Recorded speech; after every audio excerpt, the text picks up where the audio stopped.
mesdames, messieurs. Voilà, je pense que Seraphel, il a déjà assez parlé donc, de ce label. Et il est clair qu'il y a eu pas mal de questions pertinentes sur la démarche de labellisation. Mais à la fin, il a abordé le point le plus important, je pense, c'est que ce label, il est pour l'avenir. Excusez-moi. Tout simplement parce qu'en fait, il y a un certain nombre de comportements en termes d'achat, et on constate que la société marocaine, en fait, a un certain nombre d'habitudes.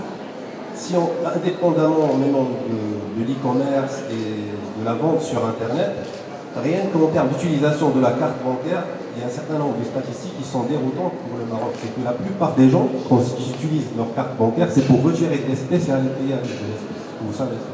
Il y a beaucoup moins de transactions qui sont faites par la carte. Donc il y a un vrai problème de confiance chez le Marocain quand il ne sort pas en fait, des espèces de sa poche, quand il utilise sa carte. Donc ça, il y a un petit... Il est clair que dans l'avenir, nos enfants, nos petits-enfants, ça va être des choses qui vont être systématiques. Alors il ajoute un élément qui est aussi très important, avec toute la crise internationale, etc. Il y a aujourd'hui une réflexion sur le pouvoir d'achat. Et il est clair que le e-commerce, aujourd'hui, avec un certain nombre de sites et d'outils, apporte en fait un vrai bol d'oxygène en termes de gains. C'est-à-dire que ce sont des gens qui s'adressent à des centrales d'achat, etc., à des achats groupés, et qui permettent d'offrir in fine au consommateur final 30%, 50% de réduction sur le même produit, sur des produits qu'il connaît, sur des enseignes commerciales qu'il connaît. C'est-à-dire ils vont vous éviter de prendre votre voiture avec le temps qu'il fait, les embouteillages, etc. Et vous allez avoir un service ou un produit, je dirais, moins cher. Maintenant, il est clair que c'est pour pouvoir gagner cette confiance numérique, donc il y a tout un travail qui a été fait par un certain nombre d'organismes, aussi bien publics que privés, que associatifs, pour sortir un label. Alors c'est ce qu'on va expliquer un petit peu, donc je vais essayer donc, de vous proposer un petit... Alors pour rappel, donc, je vous présente M. René Israël, je dirige un cabinet qui s'appelle Concilium, et on est parmi les auditeurs qui ont été retenus pour justement auditer ces sites marchands et regarder est-ce qu'ils respectent un certain nombre d'engagements. D'accord ?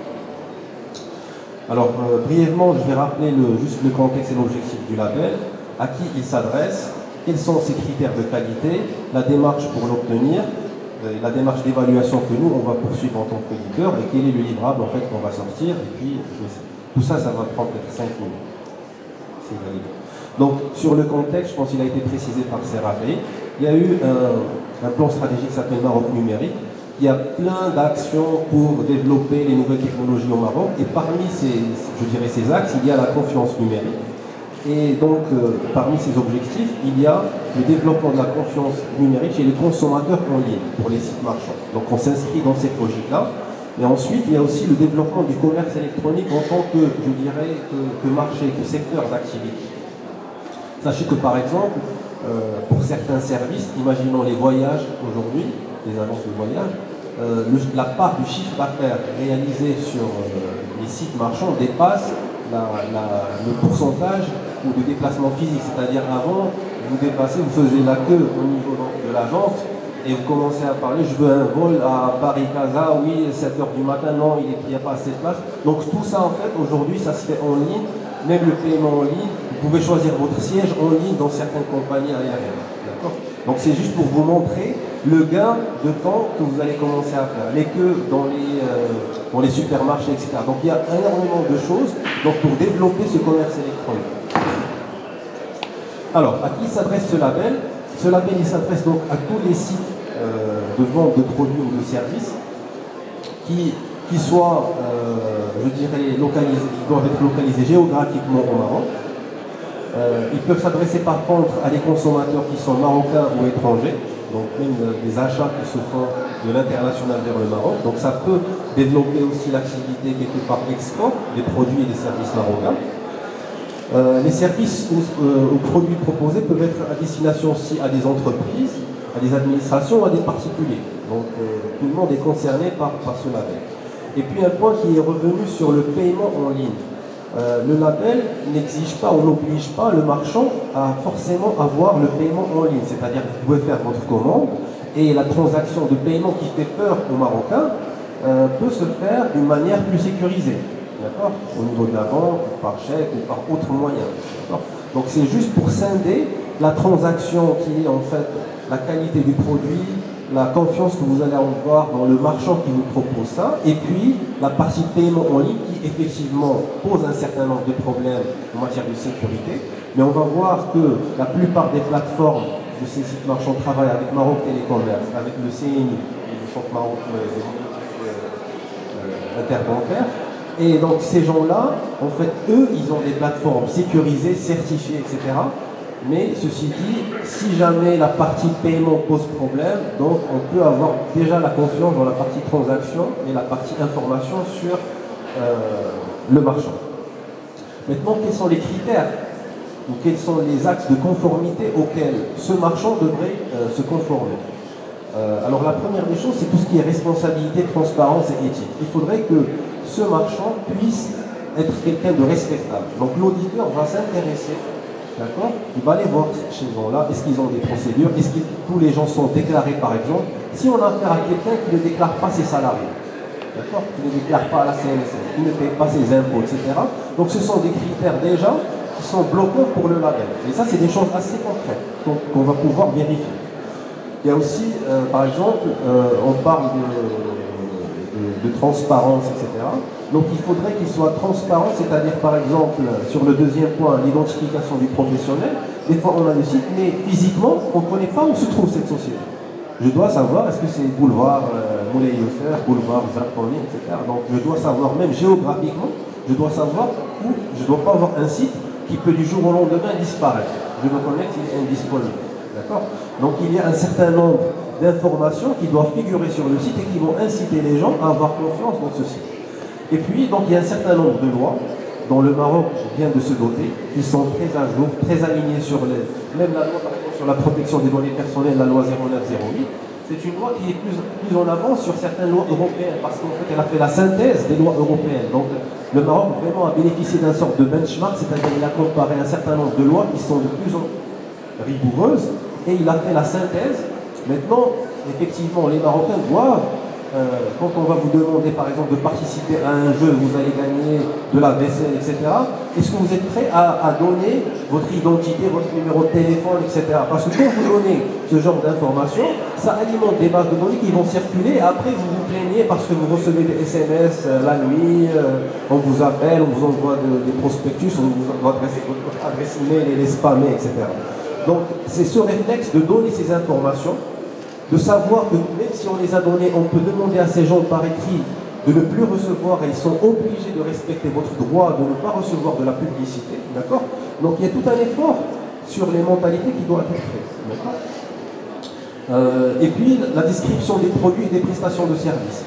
Alors des fois, vous savez, quand vous allez dans des fast-foods sans citer les noms, vous avez des images qui sont alléchantes et quand on vous présente le produit, il n'a rien à voir avec la photo. Donc pareil pour le site. Donc il faudrait qu'il y ait une description très précise de ce qu'on vous vend. D'accord? Parce que des fois on peut faire des photos qui sont trompeuses, qui vont vous encourager en fait à acheter. Et quand vous recevez en fait le produit chez vous, ben, c'est pas les mêmes dimensions, c'est pas la même qualité, etc. Donc il y a un certain nombre de descriptions très techniques, des fiches techniques très précises qui doivent donner confiance encore aux consommateurs pour faire la... Ensuite, il y a la réalisation de la transaction. Donc il faut que ça se passe par tout un processus de commande, vous validez votre commande, on vous envoie comme quoi, est-ce que vous êtes d'accord, etc. Donc il y a tout un processus pour, et vous avez aussi le droit de rétractation, au bout de 7 jours si ça ne vous plaît pas. Bon, il y a quelques exclusions par exemple, vous n'allez pas aller dans un restaurant et vous annuler, etc. Donc il y a un certain nombre d'exclusions qui sont prévues dans la loi, ou par exemple la l'idée, tout ce qui est consommation d'énergie, etc. Où c'est un peu plus difficile de se rétracter.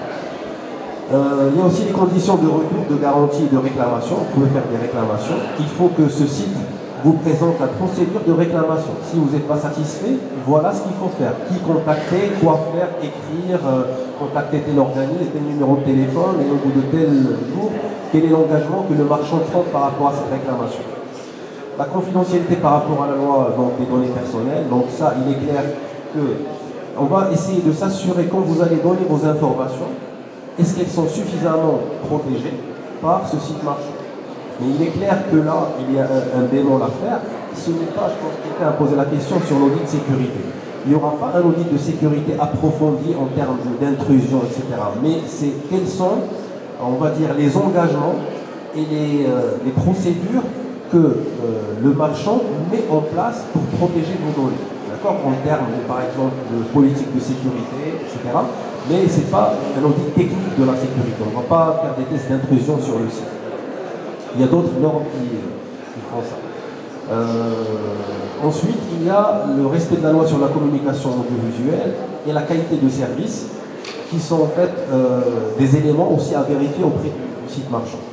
Ensuite, il faut qu'il s'inscrive dans ce qu'on appelle un cycle de démarche d'amélioration continue, dans le sens où, suite aux audits ou suite aux conseils qui sont donnés par les cabinets experts, qui sont en fait les cabinets d'audit, donc il va leur adresser comme quoi il a obtenu l'autorisation auprès de la CGR, et à ce moment-là, donc il y a une contractualisation qui est faite entre l'auditeur et le site marchand pour établir un contrat et présenter en fait un certain nombre de documents avant d'entamer la mission d'audit. Cette mission d'audit, elle va donner un rapport comme pour l'audit. On va justement vérifier. Alors, il y a donc la préparation d'un certain nombre de listes de documents à préparer. Et ensuite, donc, on va faire un audit pour regarder la conformité aux différents points que je vous ai cités tout à l'heure. Donc la transparence, l'éthique, la protection des consommateurs, le droit de faire des réclamations, etc. Et ensuite, il y a un rapport qui est émis. Ce rapport va insister sur les manquements que le site marchand doit combler pour pouvoir mériter ce label. En revanche, s'il respecte, ce qui m'étonnerait dans les premiers audits, parce que effectivement on a mis la barre un peu très haut, mais ceci dit, c'est tout à fait possible s'il y a un accompagnement de qualité, etc., pour que les gens puissent respecter l'ensemble de ces normes. Alors, ce qu'il faut savoir, c'est que la durée, elle peut prendre peut-être à peu près une dizaine ou une quinzaine de jours ouvrables pour réaliser l'audit, et il y aura un rapport d'évaluation qui va être donc adressé au site marchand, et la SEGEM va en être informée. Et suite à ce rapport, il aura, lui, un engagement sous forme d'un plan d'action à réaliser. Et après, on va venir revérifier est-ce qu'il a respecté, je dirais, ses engagements. Voilà, donc brièvement, la démarche un petit peu méthodique. Maintenant, on est ouvert s'il y a des questions par rapport à ça. Bonjour, vous êtes Arnaud et ma prod, web agency. Je reviens vers vous concernant l'obtention. Et la procédure d'obtention, est-ce que c'est obligatoirement payant ou pas par rapport, parce que peut-être que c'est un frein par rapport aux e-commerçants. On a déjà un premier frein qui est le CM avec cette caution. Donc là, je me permets de revenir aussi par rapport à ce que le monsieur de la sécurité tout à l'heure disait. Le CMI, est-ce que cette caution n'est pas justement la garantie pour le consommateur par rapport aux e-commerçants d'être remboursé? Voilà, je vais demander simplement ça. Et surtout, par rapport à la procédure d'obtention de ce label, est-ce que ce n'est pas un frein d'être obligé de payer une procédure, si celle-ci est payante, ou de passer par un audit qui forcément va être payant pour obtenir ce label? Par rapport aux e-commerçants, est-ce que ce n'est pas un frein? Merci beaucoup, c'est aussi une très bonne question. Alors, dans ce groupe de projet, dans ce groupe de travail qui a abouti à la naissance de ce label TIRA, on a évalué sur le paysage économique marocain le profil des e-marchands. On s'est rendu compte que plus que 70% des marchands sont des TPE. D'accord? Des startups, des jeunes avec une tête bien faite qui se lancent dans un projet. Donc clairement, mettre des coûts supplémentaires pour un marchand qui commence, c'est un investissement supplémentaire et donc c'est clairement contraignant. D'accord? Maintenant, dites-vous que l'auditeur, le tiers accrédité qui va faire son travail, va mettre en place une équipe, va faire de la recherche, va faire 10-15 jours de prestations comme l'a dit M. Bonnet. Et donc on ne peut pas travailler gratuitement aussi. Alors, dans le groupe de travail, nous avons demandé un package de subventions qui serait fourni par le gouvernement, par la NPM. Il y a, à ce jour, plusieurs fonds qui sont disponibles pour justement stimuler la croissance et booster l'innovation et inciter les gens à investir au Maroc. Je peux citer Rawaj, je peux citer Intelaq, je peux citer Tatouer, je peux citer Moussanada IT, je peux citer une quinzaine de fonds qui sont mis en place, d'accord, pour aider la PME, la TPE marocaine à améliorer ses systèmes d'information, à améliorer ses procédures et à obtenir des labels et autres. D'accord. La PME, la TPE, parce que la GE, bon, elle a des sous, donc à la rigueur, la PME, la TPE rentrera dans ce processus de levée de fonds et s'enquérira si le gouvernement peut, au travers d'un des fonds que j'ai cités, financer quelque chose. Nous avons demandé quelque chose de spécifique au terrain. Nous avons demandé, donc nous les marchands, ou alors les représentants des marchands et ce comité de pilotage qui gère ce label, nous avons dit, peut-on avoir un fonds, d'accord, ou un programme de financement spécifique, ou alors, voilà, pas spécifique, mais bon, qui intégrerait. Donc ce qu'il y a, c'est que les fonds actuels peuvent couvrir ce type d'investissement pour la TPE et autres, d'accord. Mais d'un autre côté, je pense que pour donner aussi un petit peu de crédibilité à ce label doit être payé. Il y a des charges qui sont engagées par les consultants comme nous, c'est-à-dire quand on accompagne une entreprise vers le label, eh bien ça nécessite pour nous 10, 15, 20, 30 jours de charge. Pour les auditeurs, c'est voilà, entre 10 et 15 comme l'a cité M. Nouvel. Donc clairement c'est un frein. Mais il y a des initiatives gouvernementales qui sont là pour aider la TPE et la PME, d'accord, sous la forme de différents fonds d'investissement et différents fonds de placement. Voilà, j'espère que j'ai répondu à ta question. Donc, je me permets de revenir vers ce qu'on appelle la réassurance de l'acheteur sur Internet. Donc, aujourd'hui au Maroc, il y a heureusement toute une démarche de sensibilisation de la sécurité. Il y a la sécurité Internet qui s'enseigne dans les universités, dans des masters. Par contre, il y a aussi des associations spécialisées dans la sécurité qui luttent pour promouvoir et améliorer la sécurité Internet. Je vous invite d'ailleurs à nous rejoindre l'entité marocaine de l'atelier sécurité du Forum ADNA. Donc, nous organisons des débats qui traitent des sujets clés dans la sécurité Internet, tout en liaison avec l'événement maire en France. Et puis, en fait, il va falloir aussi être attentif par rapport à la transaction d'achat sur Internet. Il y a des bonnes pratiques à suivre. Il faut se méfier de ce qu'on appelle le phishing. Par exemple, quelqu'un qui se passe sur Internet pour quelqu'un d'autre et qui demande de l'argent. Il faut payer uniquement à des sites qui sont fiables, des sites de confiance qui sont recommandés. Ça s'entend, s'il y a un site marchand fiable, qui est sérieux dans le réseau public ou bien dans le web, ça s'entendra, parce que l'information s'envole, et puis voilà. Merci.